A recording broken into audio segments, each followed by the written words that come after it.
Hi hello ನಮಸ್ಕಾರ ಸ್ನೇಹಿತರ. ಭಾರ್ಗವಿ ಕೋರ್ಟ್ಗೆ ಬರ್ತಿದ್ದಾಗೆ ಎಲ್ಲ ಕೇಡಿಗಳಲ್ಲಿ ನಡುಕ ಹುಟ್ಟಿಸ್ತಿದ್ದಾಳೆ. ಹಾಗಿದ್ರೆ ಏನಾಯಿತು, ಏನು ಕತೆ, ಎಲ್ಲವನ್ನ ಕೂಡ ತಿಳ್ಕೋಬೇಕು ಅಂದರೆ ಈಗಲೇ ನಮ್ಮ ಈ ಚಾನಲ್ನ ಸಬ್ಸ್ಕ್ರೈಬ್ ಮಾಡಿ, ಹಾಗೆ ಈ ಒಂದು ವಿಡಿಯೋವನ್ನು ಪೂರ್ತಿಯಾಗಿ ನೋಡುವುದನ್ನು ಯಾವುದೇ ಕಾರಣಕ್ಕೂ ಕೂಡ ಮರಿಬೇಡಿ. ಇವತ್ತು ಭಾರ್ಗವಿಯ ತಪ್ಪಿನಿಂದ JP ಪಾಟೀಲ್ ಜೈಲಲ್ಲಿ ಇರಬೇಕಾಗ್ದ. JP ಪಾಟೀಲ್ ಜೈಲಲ್ಲಿರುವುದರಿಂದ ಇಲ್ಲಿ ಅರ್ಜುನ್ ತುಂಬಾ ಕುಸಿದು ಹೋಗಿದ್ರು. ತನ್ನ ತಂದೆಯನ್ನು ಬಿಡಿಸ್ಕೊಂಡು ಬಂದೇ ಬರ್ತೀನಿ ಅನ್ನೋ ಪ್ರಯತ್ನದಲ್ಲಿದ್ದರು. ಆದರೆ ಕೋರ್ಟ್ ಒಳಗಡೆನೆ ಹೋಗೋಕ್ಕೂ ಮುನ್ನ ಇಲ್ಲಿ ಅರ್ಜುನ್ ಹಾಸ್ಪಿಟಲ್ಗೆ ಸೇರಬೇಕಾಗತ್ತಾ. ಸಾವು ಬದುಕಿನ ನಡುವೆ ಹೋರಾಟವನ್ನು ಮಾಡಬೇಕಾಗತ್ತಾ. ಅದಕ್ಕೆ ಕಾರಣ ಗಾಯತ್ರಿ ದೇವಿ. ಯಾವಾಗ ಇಲ್ಲಿ ಭಾರ್ಗವಿ ಪರವಾಗಿ ಅರ್ಜುನ್ ಪರವಾಗಿ ಸಾಕ್ಷಿ ಸಿಕ್ತು ಅನ್ನೋ ವಿಷಯ ಗಾಯತ್ರಿ ದೇವಿಗೆ ಗೊತ್ತಾಯಿತು, ಖಂಡಿತ ಕೋರ್ಟ್ಗೆ ಹೋದರೆ ತನ್ನ ನಿಜ ಬಂಡವಾಳ ಹೊರಗಡೆ ಬರುತ್ತೆ. JP ರಿಲೀಸ್ ಆಗ್ತಾನೆ, ನಾನು ಜೈಲಿಗೆ ಹೋಗಬೇಕಾಗತ್ತೆ ಅನ್ನೋದು ನಿಜವಾಗ್ಲೂ ಕೂಡ ಗೊತ್ತಾಗ್ಬಿಡತ್ತಾ. ಹಾಗಾಗಿ ಅರ್ಜುನನ್ನು ಕೋರ್ಟ್ಗೆ ಕಳಿಸೋದೇ ಬೇಡ ಅಂತ ಯೋಚನೆ ಮಾಡ್ತಾರೆ. ಅರ್ಜುನ್ ಕೋರ್ಟ್ಗೆ ಹೋಗೋಕ್ಕೂ ಮುನ್ನ ಹಾಸ್ಪಿಟಲ್ಗೆ ದಾರಿಯನ್ನ ತೋರಿಸ್ತಾರೆ ಗಾಯತ್ರಿ ದೇವಿಯ ಪಿತೂರಿ ವರ್ಕ್ ಆಗತ್ತೆ. ಅರ್ಜುನ ಕೋರ್ಟ್ಗೆ ಹೋಗೋದೇ ಇಲ್ಲ. ಇದರ ನಡುವೆ JP ಪಾಟೀಲ್ ಒಂಟಿಯಾಗಿ ಕಟಕಟೆ ಮೇಲೆ ನಿಂತ್ಕೋಬೇಕಾಗತ್ತ. ಅದರ ನಡುವೆ ಇಲ್ಲಿ RK ಕೂಡ JP ಪಾಟೀಲ್ನ ಒಂದೇ ಬಾರಿಗೆ ನೋಯಿಸೋದಕ್ಕೆ ರೆಡಿ ಇಲ್ಲ. ಇಂಚಿಂಚು ಸಂಕಟ ಕೊಟ್ಟು ನೋಯಿಸಬೇಕು ಅಂತ ಅನ್ಕೊಂಡಿರುವುದರಿಂದ ಆ ಒಂದು ಕೇಸನ್ನು ಅಲ್ಲಿಗೆ ಇತ್ಯರ್ಥ ಮಾಡೋದಕ್ಕೆ ಬಿಡದೆ ಸ್ವಲ್ಪ ಸಮಯ ಕೊಡಬೇಕು. ಅವರ ಪರವಾಗಿ ಕೂಡ ವಾದ ವಿವಾದ ಆಗಬೇಕು, ಅವರ ಲಾಯರ್ ಕೂಡ ಬರಬೇಕು ಅಂತ ಜಡ್ಜ್ ಮುಂದೆ ಹೇಳ್ತಾರೆ. ಹಾಗಾಗಿ 2 ದಿನ ಹಿಯರಿಂಗ್ ಅನ್ನ ಮುಂದೆ ಇಡ್ತಾರೆ ಜಡ್ಜ್ ಕೂಡ. ಆದರೆ ನಂತರ ಇಲ್ಲಿ JPಗೆ ಅನ್ಸುತ್ತೆ, ನನ್ನ ಮಗ ಯಾಕೆ ಬಂದಿಲ್ಲ ಅಂತ. ಆಗ ನಿನ್ನ ಮಗ ಹಾಸ್ಪಿಟಲಲ್ಲಿ ಟ್ರೀಟ್ಮೆಂಟ್ ತಗೋತಿದ್ದಾನೆ ಅನ್ನೋ ವಿಷಯ ಶಕ್ತಿ ಪ್ರಸಾದಿಂದ JP ಪಾಟೀಲ್ಗೆ ಗೊತ್ತಾಗಿದ್ದೆ ತಡ ಸಿಡಿದು ಹೇಳ್ತಾರೆ. ಆದರೆ ಏನೂ ಮಾಡೋಕ್ಕಾಗದ ಪರಿಸ್ಥಿತಿಯಲ್ಲಿ JP ಇದ್ದಾರೆ. ಯಾಕಂದರೆ ಇಲ್ಲಿ JP ಇವರ ಒಂದು ಕುತಂತ್ರಕ್ಕೆ ಬಲಿಪಶು ಆಗಬೇಕಾಗಿದೆ. ಅಲ್ಲಿ ಅರ್ಜುನ ಸಾವು ಬದುಕಿನ ನಡುವೆ ಹೋರಾಟ ಮಾಡ್ತಿರೋದ್ರಿಂದ ತನ್ನ ಮಗನನ್ನು ಕಾಪಾಡ್ಕೋಬೇಕಾಗಿದೆ.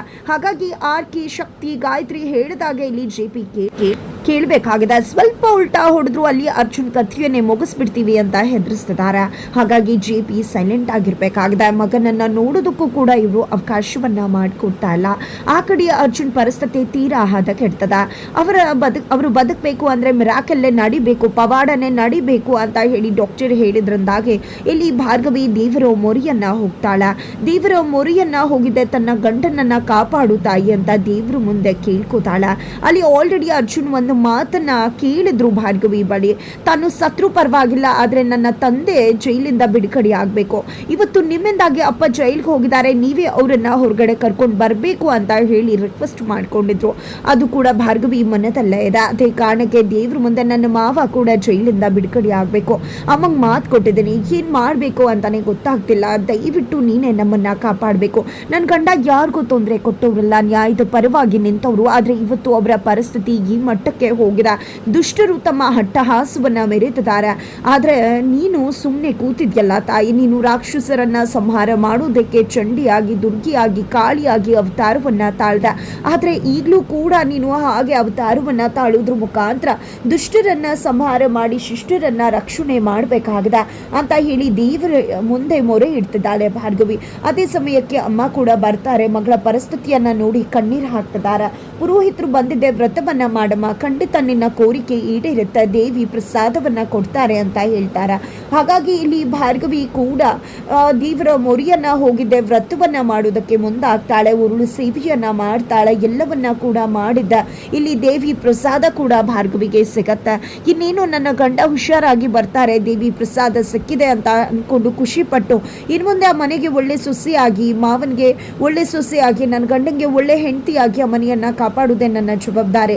ನನ್ನ ಮಾವ ಬಿಡುಗಡೆ ಆಗಿ ಬಂದ್ರೆ, ನನ್ನ ಗಂಡ ಹುಷಾರಾದ್ರೆ ಅಷ್ಟೇ ಸಾಕು ನನಗೆ ಅಂತ ಭಾರ್ಗವಿ ಹೇಳಿದಾಗ, ಎಲ್ಲ ಒಳ್ಳೇದಾಗತ್ತೆ ಮಗಳೇ, ನಾನು ನಿನಗೆ ಎಷ್ಟು ಬಾರಿ ಬೈದಿರ್ಬೋದು, ಆದರೆ ಅದು ನಿನ್ನ ಒಳ್ಳೇದಕ್ಕೋಸ್ಕರ ಮನಸ್ಸಲ್ಲಿ ಇಟ್ಕೋಬೇಡ ಅಂತ ಅಮ್ಮ ಕೂಡ ಹೇಳ್ತಾರೆ. ಬಟ್ ಅದೇ ಟೈಮ್ಗೆ ಗಾಯತ್ರಿ ದೇವಿ ಅಲ್ಲಿಗೆ ಎಂಟ್ರಿ ಕೊಡ್ತಾರೆ. ನೀನು ನೋಡಿದ್ರೆ ಇಲ್ಲಿ ದೇವರ ಮೊರೆ ಇಡ್ತಾ ಇದೆಯಾ, ನಿನ್ನ ಗಂಡ ನೋಡಿದ್ರೆ ಅಲ್ಲಿ ಸಾವು ಬದುಕಿನ ನಡುವೆ ಹೋರಾಟ ಮಾಡ್ತಿದ್ದಾರೆ, ಅಲ್ಲಿ ನಿನ್ನ ಮಾವ ಜೈಲಲ್ಲಿದ್ದಾರೆ, ಮನೆಯಲ್ಲಿ 4 ಜನ ಲಾಯರ್ ಇದ್ದೀರಾ, 4 ಜನ ಲಾಯರ್ ಇದ್ಕೊಂಡು ಏನು ಪ್ರಯೋಜನ, ನಿನ್ನ ಮಾವನ್ನ ಬಿಡಿಸ್ಕೊಂಡು ಬರೋಕೆ ಆಗೋದಿಲ್ವಲ್ಲ, ಏನೋ ಮೆರಿತಾ ಇದ್ದೆ ನನ್ನ ಮಾವನ್ನ ಬಿಡಿಸ್ಕೊಂಡು ಬರ್ತೀನಿ ಹಾಗೆ ಹೀಗೆ ಅಂತ. ಯಾವ ಲಾಯರ್ ಬರ್ತಾರೆ ನಿನ್ನ ಮಾವನ್ನ ಬಿಡಿಸೋದಕ್ಕೆ? ಯಾರೂ ಬರಲ್ಲ.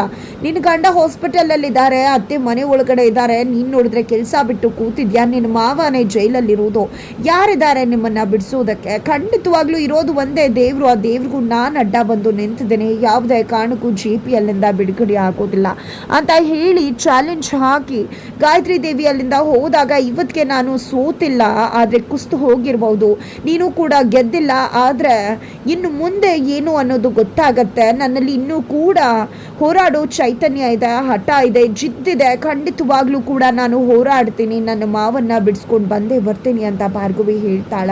ನಂತರ ಹಾಸ್ಪಿಟಲ್ಗೆ ಹೋಗಿದ್ದೆ. ಅರ್ಜುನ್ ಪರಿಸ್ಥಿತಿ ತೀರಾ ಹದಗೆಟ್ಟಿತ್ತು, ಈಗ ಔಟ್ ಆಫ್ ಡೇಂಜರ್ ಅನ್ನೋ ವಿಷಯವನ್ನು ಡಾಕ್ಟರ್ ಹೇಳಿದ್ದಾರೆ. ಆದರೆ ದಯವಿಟ್ಟು ಭಾರ್ಗವಿ ನೀನು ಭಾವನನ್ನು ಬಿಡಿಸ್ಕೊಂಡು ಬಂದ್ಬಿಡು ಅಂತ ಶ್ರೀಮಂತಪ್ಪ ಹೇಳ್ತಾರೆ.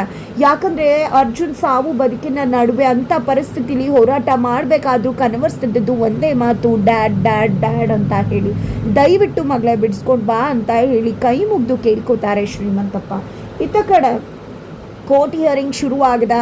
JP ಪಾಟೀಲ್ನ ಪೊಲೀಸ್ ಅವರು ಕೋರ್ಟ್ಗೆ ಕರ್ಕೊಂಡು ಬಂದಿದ್ದಾರೆ. ಕಟ್ಟಕಟ್ಟೆ ಮೇಲೆ JP ಪಾಟೀಲ್ ನಿಂತ್ಕೊಂಡಿದ್ದಾರೆ, RK ಕೂಡ ಕೂತಿದ್ದಾರೆ, ಶಕ್ತಿ ಕೂಡ ಕೂತಿದ್ದಾರೆ, ಲೈವ್ ರೆಕಾರ್ಡಿಂಗ್ ಅಲ್ಲಿದ್ದಾರೆ. ಶಕ್ತಿ ಕೂಡ ಆ ಕಡೆ ಫೋನ್ನಲ್ಲೇ ಗಾಯತ್ರಿ ದೇವಿ ಆ ಒಂದು ಎಲ್ಲ ಸೀನ್ಸನ್ನು ಕೂಡ ನೋಡ್ತಿದ್ದಾರೆ ಕೋರ್ಟ್ ರೂಮಲ್ಲಿ ಆಗ್ತಿರುವುದನ್ನು. ಇಲ್ಲಿ RK ನಿನ್ನ ಕಡೆ ಲಾಯರ್ ಯಾರು ಬಂದಿಲ್ವಲ್ಲಪ್ಪ ಅಂತ ಹೇಳಿ ಅಲ್ಲಿ ಪ್ರಶ್ನೆ ಮಾಡ್ತಿದ್ದಾರೆ JP ಪಾಟೀಲ್ನ. ಅಷ್ಟರಲ್ಲಿ ಜಡ್ಜ್ ಕೂಡ ಬರ್ತಾರೆ. ಏನು JP ಅವರ ನಿಮ್ಮ ಪರವಾಗಿ ಯಾರು ಬಂದಿದ್ದಾರೆ ಅಂದಾಗ, ಯಾರು ಬರ್ತಾರೆ ಹಾನರ್, ಯಾರು ಕೂಡ ಬರೋದಿಲ್ಲ ಇವರ ಪರವಾಗಿ, ಇವ್ರು ಎಂಥ ದೊಡ್ಡ ಲಾಯರ್, ಬಟ್ ಇವ್ರ ಪರವಾಗಿ ವಾದ ಮಾಡೋದಕ್ಕೆ ಒಂದು ಸಣ್ಣ ಪುಟ್ಟ ಲಾಯರ್ ಕೂಡ ಬರ್ತಿಲ್ಲ ಅಂದರೆ ಇವರ ಪರಿಸ್ಥಿತಿ ಹೇಗಿರ್ಬೋದು, ಇವ್ರು ಎಂಥ ಕೆಲಸ ಮಾಡಿರ್ಬೋದು ಅನ್ನೋದನ್ನು ಇಲ್ಲಿಂದಾನೇ ನಾವು ತಿಳ್ಕೊಬೇಕಾಗಿದೆ. ನನಗೂ ಕೂಡ ವಾದ ಮಾಡಬೇಕು ಅಂತ ಆಸೆ ಇತ್ತು, ಬಟ್ ಏನು ಮಾಡೋದು, ವಾದ ಮಾಡೋದಕ್ಕೆ ಇವ್ರಿಗೆ ಲಾಯರೇ ಗತಿ ಇಲ್ವಲ್ಲ ಅನ್ನೋ ರೀತಿಯಲ್ಲಿ ಇಲ್ಲಿ ಮಾತನಾಡ್ತಿದ್ದಾರೆ. RK ಅಂತಾನೆ ಹೇಳ್ಬೋದು. ಈ ಕಡೆ JP ಕೂಡ ಏನು ಮಾಡಬೇಕು ಅಂತ ತೋಚದೆ ತಲೆ ತಗ್ಸಿ ನಿಂತ್ಕೋಬೇಕಾಗಿದೆ. ಇನ್ನೇನು ಜಡ್ಜ್ಮೆಂಟನ್ನು ಬರೀಲಿಕ್ಕೆ ಮುಂದಾಗ್ತಿರ್ತಾರೆ. ಬಟ್ ಆ ಟೈಮ್ ಒಳಗಡೆ ಅಲ್ಲಿಗೆ ಎಂಟ್ರಿ ಕೊಡೋದು ಬೇರೆ ಯಾರೂ ಅಲ್ಲ, ಭಾರ್ಗವಿ ಮಗದೊಮ್ಮೆ ಕೋರ್ಟನ್ನು ಧರಿಸಿದೆ, ಮತ್ತೊಮ್ಮೆ ಅಲ್ಲಿಗೆ ಕೋರ್ಟ್ಗೆ ಎಂಟ್ರಿ ಕೊಡ್ತಿದ್ದಾಳೆ. ಈ ಕಡೆ ಭಾರ್ಗವಿ ಬರ್ತಿದ್ದಾಗನೇ JP ಪಾಟೀಲ್ ಅಚ್ಚರಿ ಆಗ್ತಿದ್ದಾರೆ. ಕೊನೆಗೂ ಅವರನ್ನು ಕಾಪಾಡೋಕೆ ಬಂದದ್ದು ಅವರ ಸ್ನೇಹಿತ ರವೀಂದ್ರ ಅವರ ಮಗಳು ಭಾರ್ಗವಿ. ಎಲ್ಲವನ್ನ ಕೂಡ ಮರೆತು ತನ್ನ ಮಾವನನ್ನ ಕಾಪಾಡಬೇಕು ಅಂತ ಹೇಳಿ ಕೋರ್ಟ್ಗೆ ಎಂಟ್ರಿ ಕೊಡ್ತಾಳೆ. ಈ ಕಡೆ ಗಾಯತ್ರಿ, ಶಕ್ತಿ, RK ಎಲ್ಲರೂ ಕೂಡ ಶಾಕ್ ಆಗ್ತಿದ್ದಾರೆ. ಈ ಕಡೆ RK ಅಂತೂ ಇವಳು ಯಾವ ಲೆಕ್ಕ ನನಗೆ ಅನ್ನೋ ರೀತಿ ಬಿಂಬಿಸ್ತಾರೆ. ಆದರೆ ಇಲ್ಲಿ ಭಾರ್ಗವಿ ನಾನು JP ಪಾಟೀಲ್ ಅವರ ಪರವಾಗಿ ಪಿಟಿಷನ್ ಅನ್ನ ಹಾಕ್ತಾ ಇದ್ದೀನಿ ಅಂತ ಹೇಳಿ ಆ ಒಂದು ಪಿಟಿಷನ್ ಅನ್ನ ಕೊಟ್ಟು ತನ್ನ ವಾದವನ್ನ ಮಾಡೋದಕ್ಕೆ ಶುರು ಮಾಡ್ಕೋತಾಳೆ. ಭಾರ್ಗವಿಯ ವಾದ ಶುರು ಆಗ್ತಿದ್ದಾಗನೇ ಗಾಯತ್ರಿ ದೇವಿಯ ಸೋಲಿನ ಒಂದು ಸುಳಿವು ಕೂಡ ಗಾಯತ್ರಿ ದೇವಿಗೆ ಸಿಕ್ತಿದೆ ಅಂತಾನೆ ಹೇಳ್ಬೋದು. ಕೊನೆಗೂ ಕೂಡ ಗಾಯತ್ರಿ ದೇವಿಯ ಅಂತ್ಯಕಾಲ ಶುರುವಾಗ್ತದೆ. ಇಲ್ಲಿ ಅಂತ್ಯ ಆಡೋದಕ್ಕೆ ಅಂತಾನೆ ಬಂದಿರತಕ್ಕಂಥ ಭಾರ್ಗವಿ JPಯನ್ನು ರಿಲೀಸ್ ಮಾಡಿಸಿ ಗಾಯತ್ರಿ ದೇವಿಯನ್ನು ಜೈಲಿಗೆ ಕಳಿಸೋದು ಶತಸಿದ್ಧ. ಬಟ್ ಹೇಗೆ ಎಂತೂ ತಿಳ್ಕೋಬೇಕು ಅಂದರೆ ಮುಂದಿನ ವಿಡಿಯೋಗೆ ವೇಟ್ ಮಾಡೋದನ್ನು